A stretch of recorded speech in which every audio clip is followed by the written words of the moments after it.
Welcome to வேந்தே kitchen. இன்றைக்கி நாம் கருணக்கிழங்கு வச்சு வடை எப்படி செய்கிறதுன்னு பார்க்க போகிறோம். வாங்க எப்படி செய்கிறதுன்னு பார்க்கலாம்.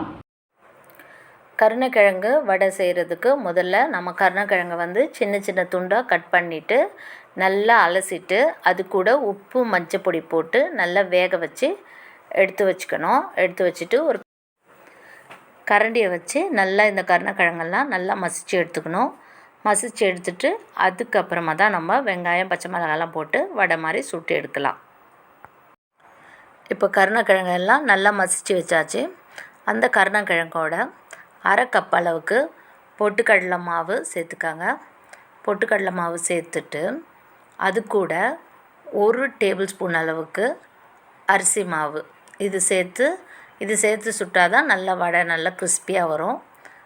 அது கூட ஒரு 1/4 ஸ்பூன் அளவுக்கு பெருங்காயப்பொடி, 1/4 ஸ்பூன் அளவுக்கு வறுத்து பொடித்த சீரகப்பொடி சேர்த்துக்கோங்க. சீரகப்பொடி சேர்த்துட்டு அதுக்கு வெங்காயம், எல்லா வடைக்கும் சேர்க்குற மாதிரி வெங்காயம், பச்சை மிளகாய், கருவேப்பிலை, கொத்தமல்லி, அப்புறம் இஞ்சி பூண்டு ரெண்டுத்தையும் வந்து நல்லா இடித்து சேர்த்துக்கணும். அப்போ தான் அதோடய ஃப்ளேவர் வந்து நல்லாயிருக்கும். அதை சேர்த்துட்டு எல்லாத்தையும் சேர்த்துருங்க. சேர்த்துட்டு அது கூட தேவையான அளவு உப்பு சேர்த்துக்கணும். இப்போ வந்து கருணக்கிழங்குல ஏற்கனவே உப்பு சேர்த்துருக்கோம், அதனால் தேவையான அளவு பார்த்து உப்பு சேர்த்துக்கணும். அது கூட ஒரு 1/4 ஸ்பூன் அளவுக்கு சோம்பு சேர்த்துக்கோங்க. சோம்பு சேர்த்துட்டு நல்லா மிக்ஸ் பண்ணி எடுத்துக்கணும்.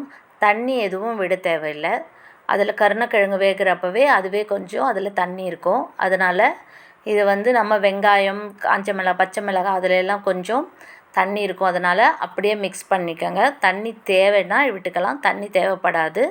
அப்படியே நல்லா மிக்ஸ் பண்ணி எடுத்துட்டு நாம் உருண்டைகள் பிடிச்சிட்டு வடையாக தட்டி போட்டு நம்ம சுட்டு எடுத்துடலாம்.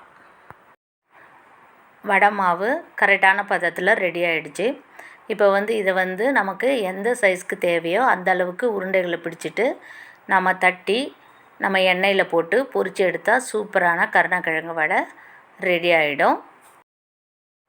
இப்போது வடைகளை வந்து நல்லா பொரித்து எடுக்கிறதுக்கு ஒரு கடாயை வச்சுட்டு எண்ணெயை ஊற்றி நல்லா சூடாக இருக்குது.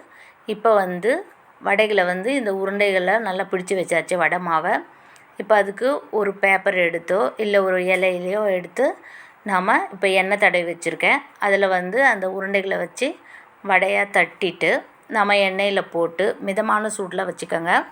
இப்போ இதை வந்து நம்ம இந்த மாதிரி தட்டி எடுத்துக்கணும். எந்த சைஸ்க்கு வேணுமோ அந்த சைஸ் அளவுக்கு நம்ம தட்டி எடுத்துட்டு நம்ம எண்ணெயில் போட்டு பொரித்து எடுத்துக்கலாம். இப்போது தட்டின வடைங்களை எண்ணெயில் போட்டு பொரிச்சிடலாம். இப்போது கருணக்கிழங்கு வடையெல்லாம் சூப்பராக ரெடி ஆகிடுச்சு. இது பார்க்குறதுக்கும் சூப்பராக இருக்கும், அதே மாதிரி நல்ல கிறிஸ்பியாக ரொம்ப டேஸ்டியாக இருக்கும். வீட்டில் எல்லாருமே நீங்கள் ட்ரை பண்ணி செஞ்சு பாருங்கள். இது ரச சாதம், தயிர் சாதம், சாம்பார் சாதம் எல்லாத்துக்குமே சூப்பராக இருக்கும். இப்போ நம்ம ரெடி ஆகிடுச்சு, எடுத்துடலாம்.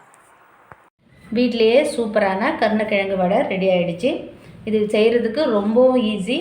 நீங்கள் வீட்டில் எல்லாருமே ட்ரை பண்ணி செஞ்சு பாருங்கள். சில குழந்தைங்க கருணக்கிழங்கு சாப்பிட மாட்டாங்க. அப்படிப்பட்டவங்களுக்கு கூட இந்த மாதிரி நீங்கள் வடை செஞ்சு கொடுத்தா நல்லா சாப்பிடுவாங்க. நீங்கள் வீட்டில் எல்லோரும் ட்ரை பண்ணி செஞ்சு பாருங்கள். இந்த டிஷ் உங்களுக்கு பிடிச்சிருந்தால் நீங்கள் லைக் பண்ணுங்கள், ஷேர் பண்ணுங்கள், மறக்காமல் சப்ஸ்கிரைப் பண்ணுங்கள். தேங்க்யூ.